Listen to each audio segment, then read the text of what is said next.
Good morning students. Today we will do the topic electric power. ये last topic है आपका इस chapter का। इसके बाद आपका चैप्टर ख़त्म हो जाएगा। ठीक है।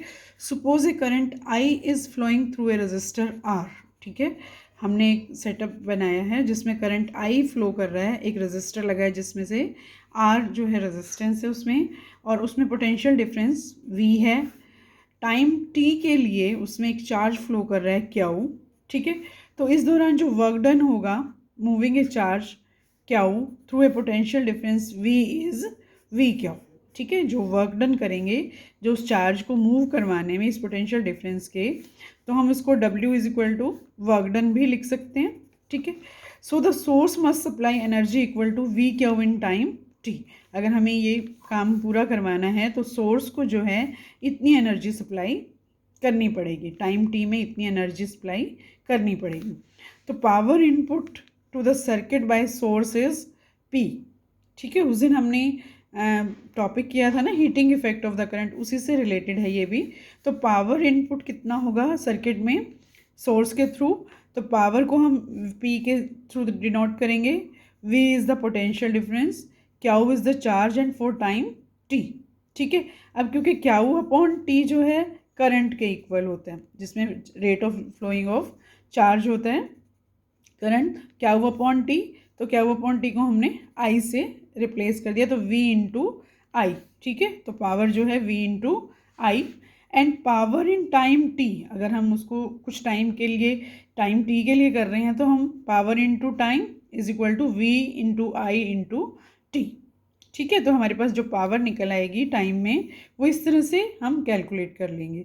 लेकिन what happens through this energy expanded by the source, ये जो एनर्जी प्रोड्यूस की हुई थी, ठीक है, एनर्जी प्रोड्यूस हुई थी ना जो काम करने के लिए, उसका क्या हुआ? सोर्स ने जो एनर्जी सप्लाई की थी, ये एनर्जी जो है रजिस्टर में यूज़ हो गई एज ए हीट। ठीक है। रजिस्टर में जो है डिसिपेटेड हो गई, जो कि हीट की तरह से हमें मिल गई। ठीक है। तो हम इसको H भी लिख सकते हैं, H is equal to V into I into T, कि जो पावर हमने यूज़ की थी, ये सारी की सारी जो एनर्जी हमने यूज़ की थी, एनर्जी क्या होती है actually? Ability to do work. ठीक है। जो हमने इतने टाइम में एनर्जी इसको दी थी, तो वो इस तरह से हम इसको कैलकुलेट कर सकते हैं, H is equal to V into I into T. ठीक है। जो वो हीट के इक्विवेलेंट होगी बाय अप्लाइंग ओम्स लॉ। अगर हम ओम्स लॉ अप्लाई करते हैं तो V is equal to I into R होता है। आपको पता है potential difference I into R के बराबर होता है। I is the current and R is the resistance. ठीक है। सो H को हम रिप्लेस कर सकते हैं वहाँ पे V into I into T. ठीक है। H जो है था यहाँ पे V into I into T था, तो उसको हम इस तरह से रिप्लेस कर सकते हैं। तो H को जब हमने वैल्यू यहाँ पे पुट की, तो हमने यहाँ पे V की वैल्यू लगा दी I इंटू आर।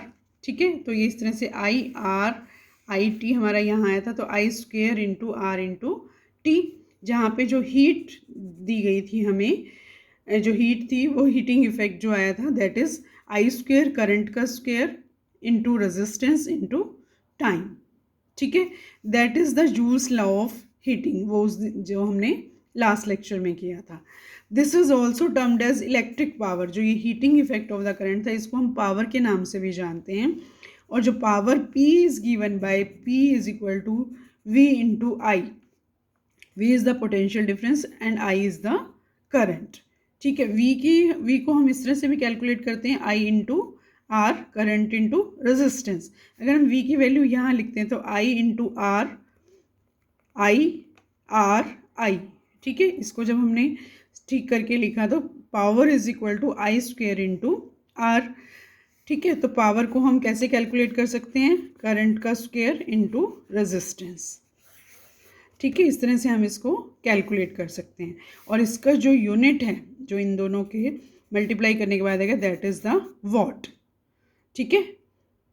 एम्पियर और वोल्ट, इन दोनों को अगर हम करते हैं तो इसको कैलकुलेट इकट्ठा करके कैलकुलेट करके हम वॉट के नाम से बोलेंगे।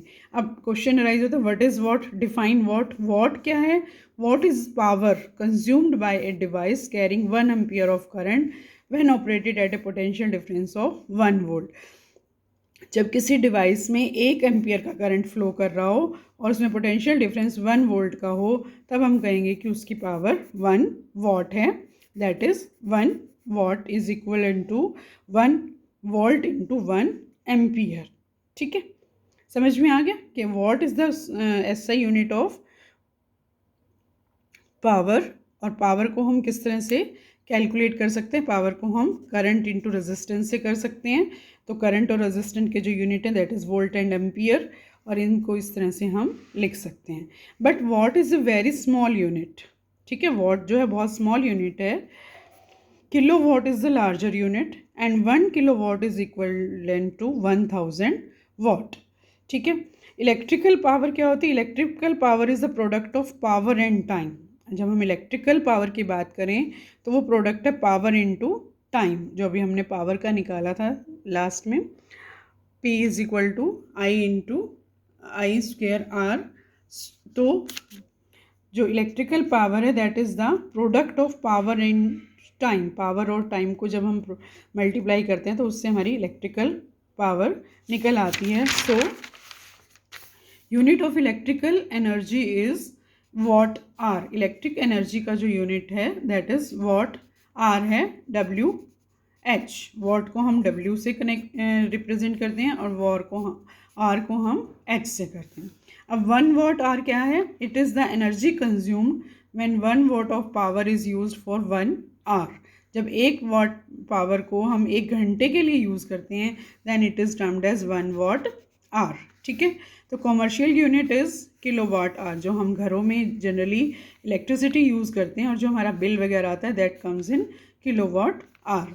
तो 1 kilowatt hour is equal to 1000 watt into 3600 seconds. Hour को हमने सेकेंड्स में कन्वर्ट कर लिया है। जब हमने इसको मल्टीप्लाई किया तो हमारे पास इतना आ गया।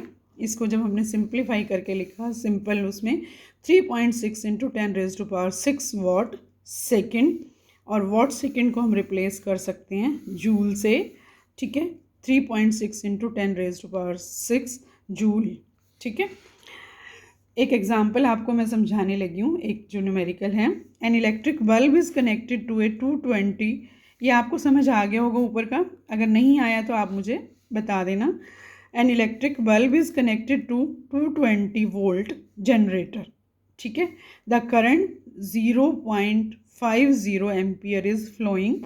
What is the power of the bulb?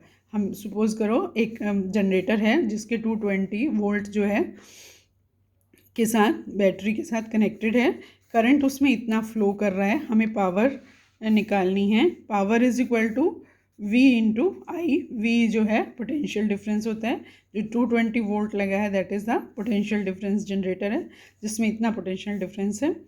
ठीक है, और I इज़ द करंट। जब हमने इन दोनों को मल्टीप्लाई किया तो 110 जूल सेकेंड आ गया, जो अभी भी मैंने आपको यहाँ पे जूल सेकेंड जूल में बताया था। ठीक है, तो इसको अगर हम इसको सिंप्लीफाई करते हैं इट कम्स 110 वॉट। ठीक है, तो इस तरह से हम किसी भी उसकी पावर निकाल सकते हैं। तो उस बल्ब की जो पावर है वो है 100 वॉट। जो हम वॉट वर्ड यूज़ करते हैं हम कई बार घर में यूज़ नहीं करते। हमने 0 वॉट का बल्ब लगाया है, 10 वॉट का बल्ब लगाया, 60 का लगाया, तो ये उस वो वाला। हाँ, ठीक है, समझ में आ गया होगा उम्मीद है मुझे। आपका ये चैप्टर ख़त्म हो गया है। इसके क्वेश्चन आंसर मैं आपको टेस्ट के बाद भेजूँगी, आप कंप्लीट कर लेना। आपको इसमें से कोई टॉपिक नहीं समझ में आया तो आप मुझे दोबारा बता दें।